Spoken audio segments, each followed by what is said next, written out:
welcome in the today's lecture of the surgery. In previous lecture of the surgery, we have been seen or started the femoral neck fracture or the fracture of the neck of the femur. Now in continuation, in today's lecture, we will continue this femoral neck fracture with its complications and the treatment. Complication and the treatment. So we will start with the complications of the femoral neck fracture. The complications of the femoral neck fracture, the main complications are the two. Number one is the avascular necrosis. See, avascular necrosis of the head of the femur and non-union. And second is the osteoarthritis of the hip. The first one complication, avascular necrosis of the head of the femur, is a common complication in case of the femoral neck fracture.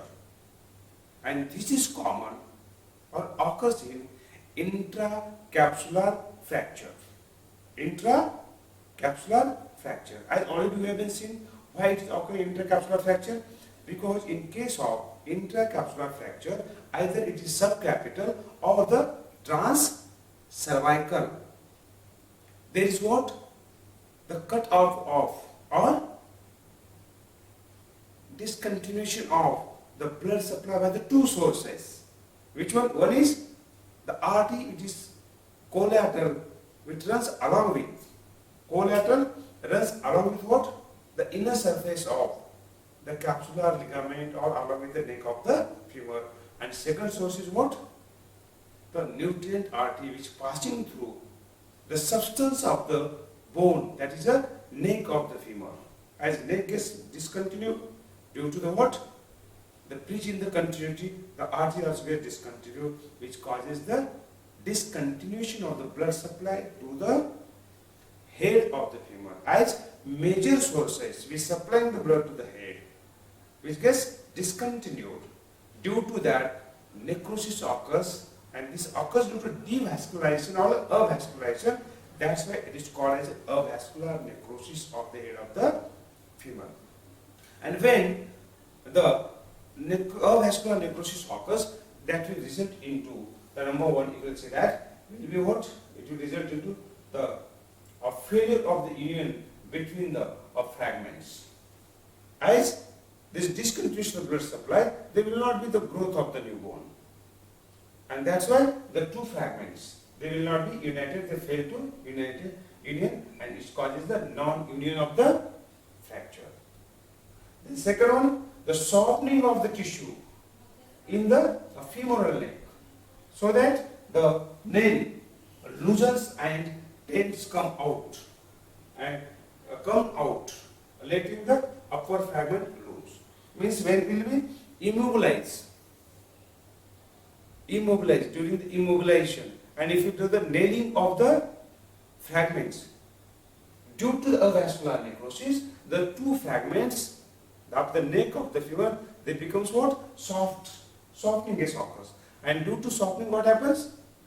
The nail what will passes, screw that will passes for the fixation, interfixation, they becomes the loose. And due to loosening of it one, it will say that what?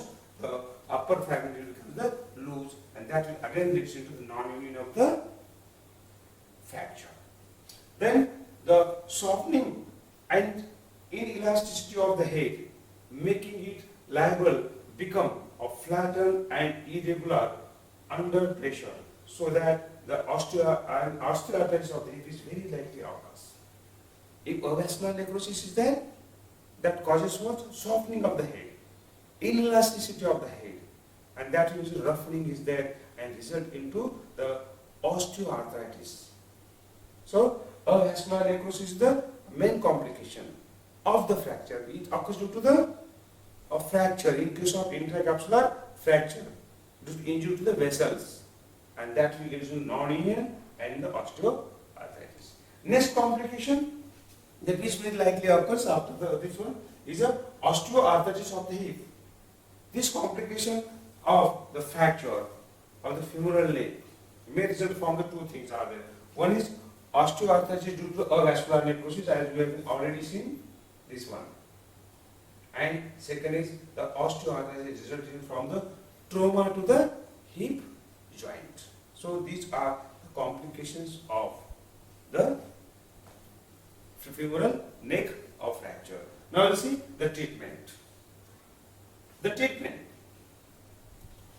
Regarding treatment of the femoral neck fracture, usually in most of the cases, the choice of the treatment is a surgical treatment or operative treatment, and that is the open reduction and the internal fixation is the choice of the treatment. But still that, in some cases, we can use the non-operative or the conservative treatment, or some cases we can treat with the non-operative treatment. But the rational plan of the treatment is there.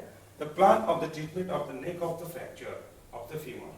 It includes number one, medicinal treatment, second, treatment of the fracture proper, and third one is rehabilitation.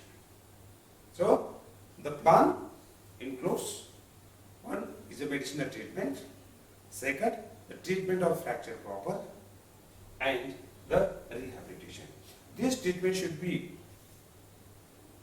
started as soon as the diagnosis of the patient made, isn't it? By the general assessment, and after the general assessment, you have to start this treatment.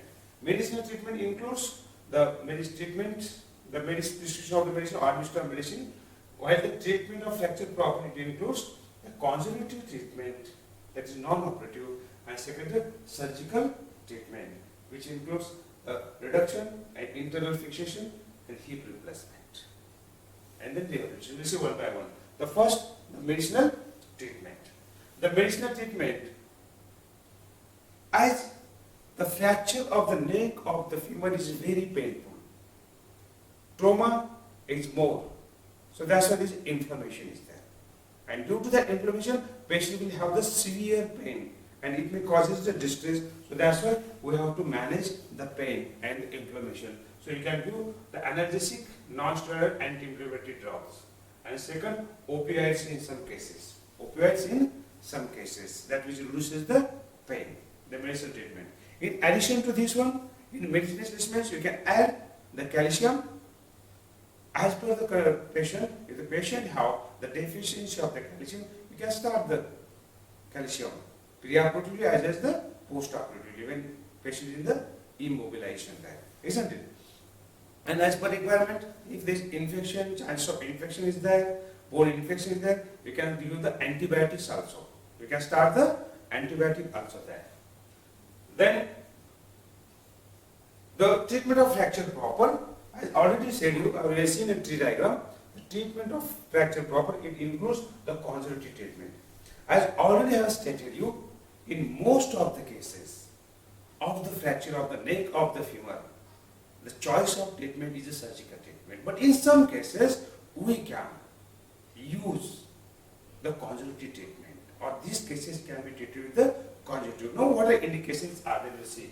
Indications for the conservative treatment. The indications are that, number one, in the children in whom treatment may be done, isn't it?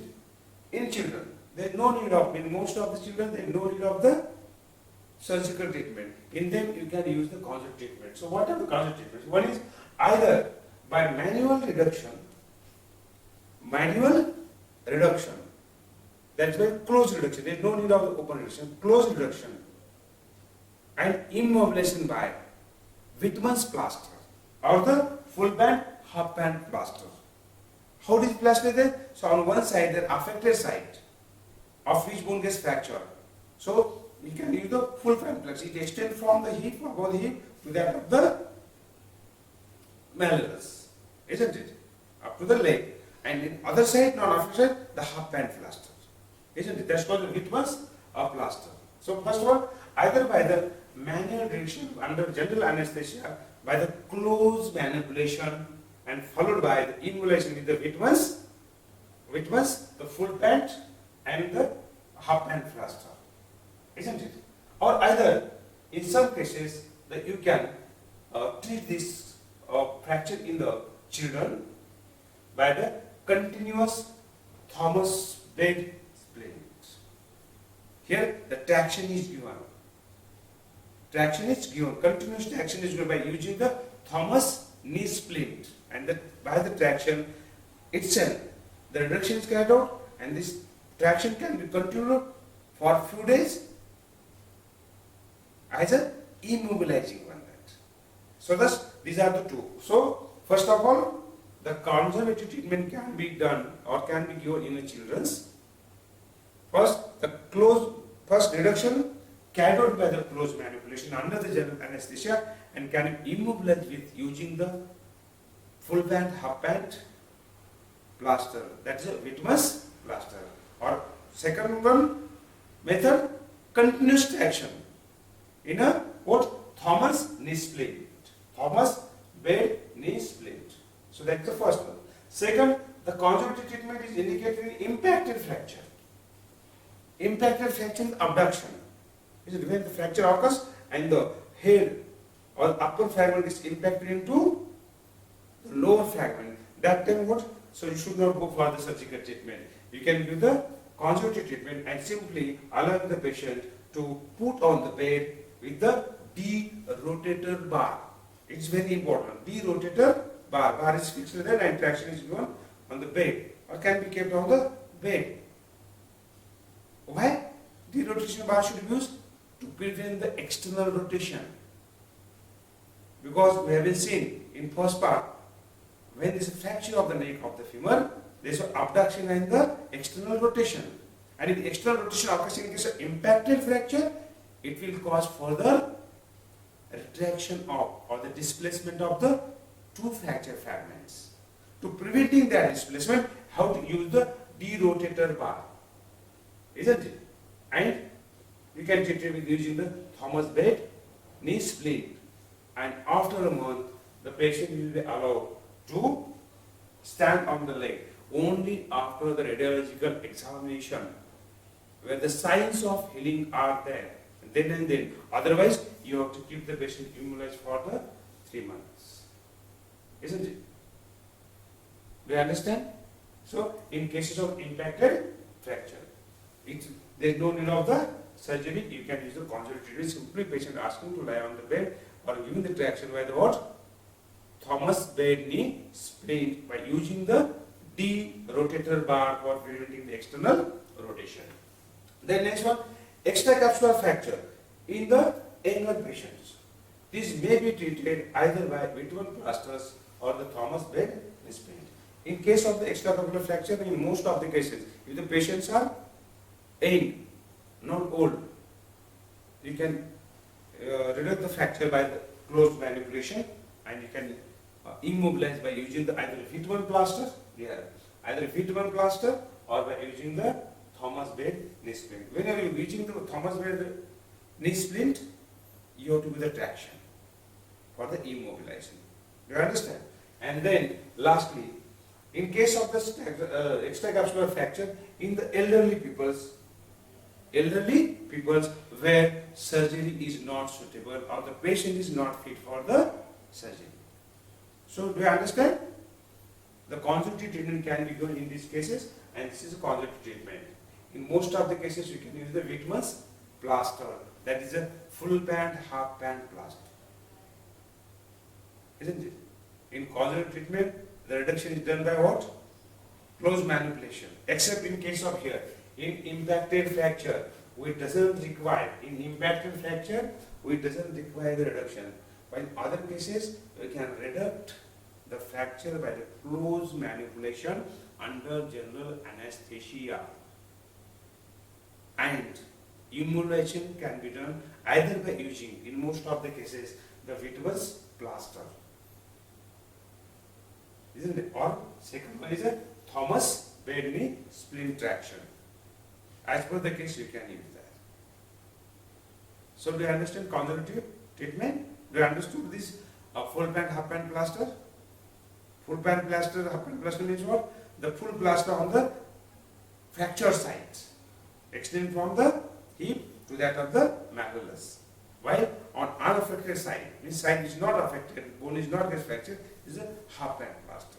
Why it is needed that on the other side half band plaster? Because if the patient do the movements of this side, isn't it? So it will move the affected hip and that will cause the displacement.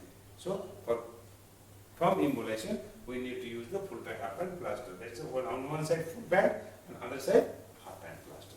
So this is the conservative treatment. Then we'll see the surgical treatment. The surgical treatment. As since from beginning of the management I have started, I told you that in most of the cases, the choice of the treatment in case of the femoral neck fracture is the surgical treatment. And in surgical treatment, what you give and what indications are there? The indications for the surgical treatment is one, the elderly patients. Elderly patients. And of course, you have been seeing the femoral neck fracture is most commonly occurs in elderly people. So that's why ultimately the choice of treatment is the surgical treatment there. So first is the indication is what? The elderly patient. Second indication, in those cases where the conjunctive treatment is not beneficial or conjunctive treatment is not possible or the conjunctive treatment doesn't give the satisfactory result, then you have to go for the surgical treatment. Now what does the surgical treatment include? Surgical treatment includes the reduction and the immobilization. The reduction is done by the open. Of course, if you are going to internal fixation, you are going to open the side, so reduction should be done by the what? Open reduction there under the general anesthesia, isn't it? And the choice of treatment is a internal fixation. Internal fixation. Where internal fixation of the two types. One is in cases of the intracapsular fracture. In cases of the intrascapular fracture, the nailing is done. Nailing is done.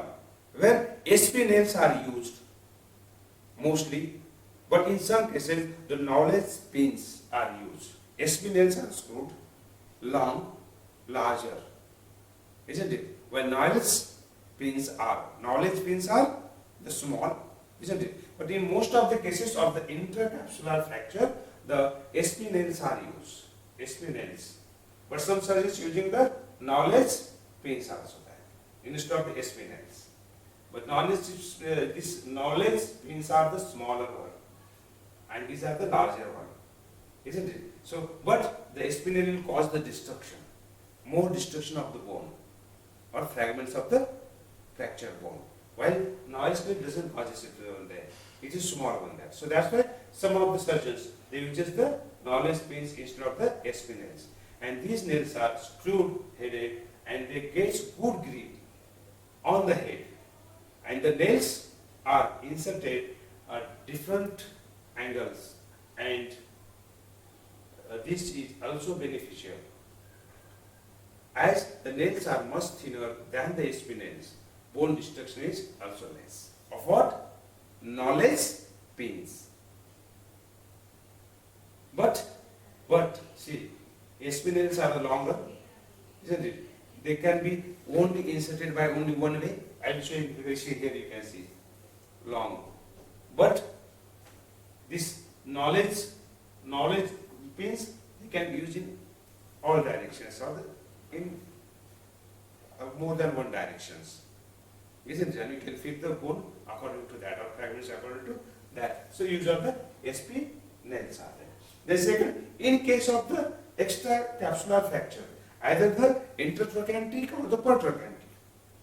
In such cases, the SP nails are used, but simply use of or the single use of the SP nails will not be the beneficial. Along with the SP nails, the need of use the plates here. In cases of the extracapsular fracture, simply SP nail is not provided sufficient immobilization of the lower fragment because of the nail passes only through the small thickness of the shaft, and to get the better anchorage of the lower fragments, a combination of the nail and a plate has to be used, and the nail passes through the neck like spinels, and while the plate is fixed with the screw on the shaft like a bone plate. So do you understand? In case of the extracapsular fracture, pertrochanteric, intracapsular, only the nail fixation is not sufficient. not separate, because it doesn't pass it throughout the width of the bone. Will not do the form. So along with the nails, you can use the what? The plate with the bone. Suppose this is trochanter, this is the neck, and fracture is here. So along with this, you are doing the plate, and this plate can be fixed with the nails, and from above the head, the nail also can be passed there, isn't it? By plates and the nails, it will the form immobilization. Do you understand? In which cases, extracapsular fracture, nail plus plate, bone plate has to be used. Thus, these two methods of the internal fixation can be used. The first method, that is the internal fixation in case of the what? Intracapsular fracture, either the subcapital or the transcervical. Then either use the espinal or the knowledge pins, or can be both in some cases. While in case of the extracapsular fracture, either intertrochanteric or protrochanteric, you have to use the nails, and along with the nail, how to use the bone plate which has to fix with what? The neck, that is protrochanter, to the shaft of the femur. So do you understand?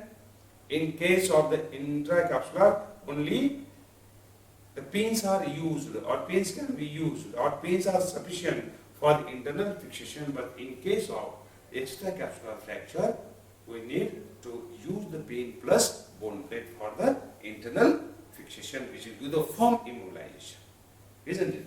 And then hip replacement. Hip replacement. In some, see here it is an, see once again, it is an internal fixation. Internal fixation.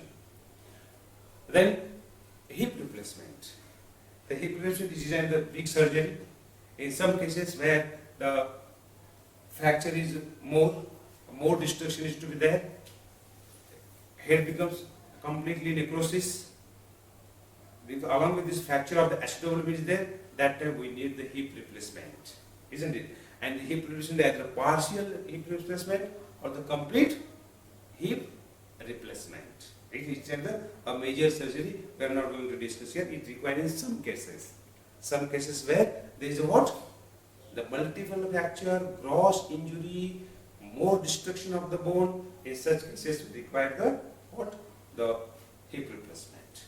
Then the treatment of the complications. The treatment of the complications should be done there. Mostly of the avascular necrosis. Avascular. So first of all, the prevention of the avascular necrosis should be done by early restoration of the circulation. And if the avascular necrosis takes place, then we have to do the surgery, isn't it? Either you have to replace the head of the femur by extraction, it may be the partial extraction or the complete extraction. And if the complete extraction, then you can replaces the head by artificial way, which is called the prosthesis. Prosthesis, isn't it? And can be fixed with the rest of the neck of the femur. Rest of the neck of the femur. That's called the replacement of the head of the femur only. In case of avascular necrosis. Osteoarthritis, it can be treated by using the post-operative medicines. Post-operative medicine, antibiotic medicines are there. If you needed steroidal medicines, steroids there, and it can be treated, isn't it?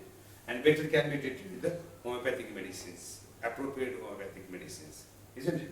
So that is what the treatment of the complications. Now next one, the rehabilitation. In cases of the fracture of the neck of the neck, rehabilitation is also important. Why? Because in most of the cases, after the discontinuous immobilization, even the healing of the fracture, patient cannot be walk proper. Patient cannot be move the hip or do the movements of the hip properly, isn't it? He may limping there, isn't it? Isn't it? And there may be the rarely contraction also. So that's why the rehabilitation should be done there, isn't it? The main objective of the rehabilitation is to restore the range of the motion or the movements of the hip joint. Now what to be there? Once painful symptoms of the stable femoral neck fracture are controlled during the acute phase of the treatment, strengthening exercises for the hip stabilization other muscles or articular muscles can be initiated. Once you have been immobilized, the acute pain has been relieved, isn't it? And radiologically healing is occurred. You can advise the patient strengthening exercise like this one, isn't it? Like this one, isn't it? Slowly, first allow to move the slow, and then increasingly the movements are there. So where the wide range of the movements of the hip can be restored, isn't it? And if required, in rehabilitation, you can take the help of the physiotherapy. You can advise if you know that, or you can refer the patient to the physiotherapist. And you have to restore the movement of the hip joint, because if you know that anatomy, the two joints are most movable. One is what? Shoulder joint in upper extremity and the hip joint, isn't it? And hip joint has to be moved, or its movement should be restored, the range widely. That's when forward rehabilitation is required. And you have to advise the exercise or the physiotherapy if required. But if you advise the proper exercise to the patient, and if patient does this exercise, there may not be need of the physiotherapy. But if required, you can advise. So that is a treatment of the fracture of the neck of the femur, and also the treatment of the complications of the femoral neck fracture. Hope that you understand this femoral neck fracture and its management. So watch the lecture carefully. Once again, before watching this lecture, watch the first part of this lecture, that is a fracture of the neck of the femur, or femoral neck fracture, in which we have been taken its etiology, its classification, clinical features, isn't it? That first you have to watch, and then after watch this lecture, which was second part, and prepare yourself. Okay. Thank you for watching the lecture.